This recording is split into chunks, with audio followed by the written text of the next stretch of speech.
বলছি একটা কথা বলতে পারি? বিয়ে তো দুই ছেলেরই হয়েছে, তাহলে ছোট ছেলে আর ছোট বউয়ের কি জোর খোলার প্রয়োজন নেই? তার কি পানির জলে ভেসে এসেছে নাকি? এই একটা কথা বলতে পারি বলে তো হ্যাঁ নারও অপেক্ষা করছো না তুমি? কেন, আমি কিছু ভুল বললাম নাকি? আরে ভুল ঠিক পরে বিচার হবে, তুমি দুমদাম সব জায়গায় আগ বাড়িয়ে কথা বলো কেন? না মানে আমি, হ্যাঁ সেটা তো তুমি বলে দিলে, কিন্তু সেটা হবে যে কোথায় হবে? তোমার ছেলে কি গায়ে গিয়ে হরিবট উঠতে হবে নাকি? কিচ্ছু হবে না। কিন্তু এতে যে ওদের অমঙ্গল হবে। হবে না পিসি,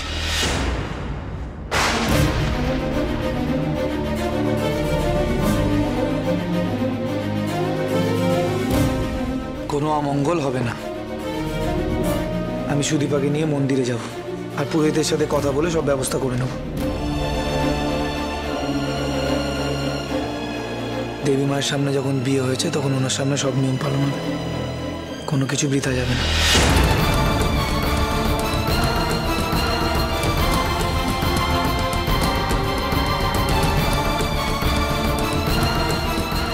আপনি কিছু বলবেন?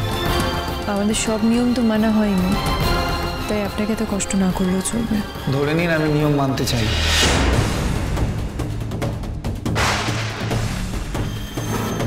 আর তাতে তো আপনি আমাকে বাধা দিতে পারেন না। কেন চান? সুদীপা বিয়েটা যে কারণেই হয়ে থাক না কেন, আমি এটুকু জানি যে বিয়েটা কোনো ছেলে খেলা নয়।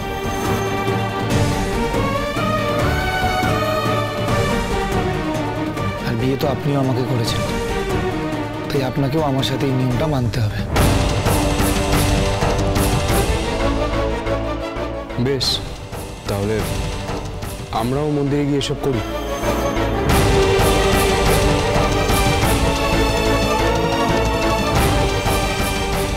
আমার মেয়ে তার অনাথ নয় বাবা। আমরা থাকতে, বাড়ির সবাই থাকতে তোমরা কেন মন্দিরে যাবে? কে যে অনাথ আর কে যে অনাথ নয় সেটা কে বলবে? এসব কি বলছেন আপনি? কেন ভুলটা?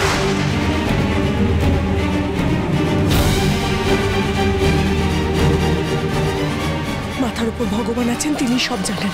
এই আপনি একটা বাইরের লোক হয়ে আমাদের ফ্যামিলির ব্যাপারে কথা বলছেন কেন? লাই দিতে মাথা উঠে গেছে। বাবা আমি মন্দিরে যাব। শোন, তুই যেটা করছিস সেটা ভেবে চিন্তে করছিস তো? হ্যাঁ, আমি সব ভেবে চিন্তেই করছি।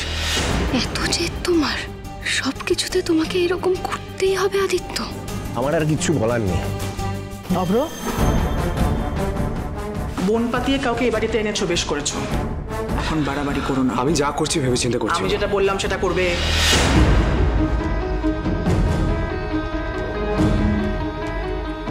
ওনারা বাড়ি বয়ে তোমাদেরকে বলতে এসেছেন তোমরা যাবে। মা আমি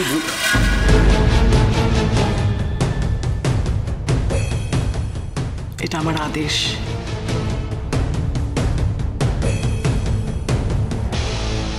বাবা, আমরা তো কোনো অন্যায় করিনি বলো, তাহলে আমাদেরকে কেন মিছিমিছি শাস্তি দিচ্ছ?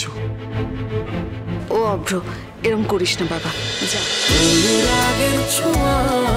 অনুরাগের ছোঁয়া সোম থেকে রবি প্রতিদিন রাত 9:30টায় স্টার জলসায় ও জিও হটস্টারে।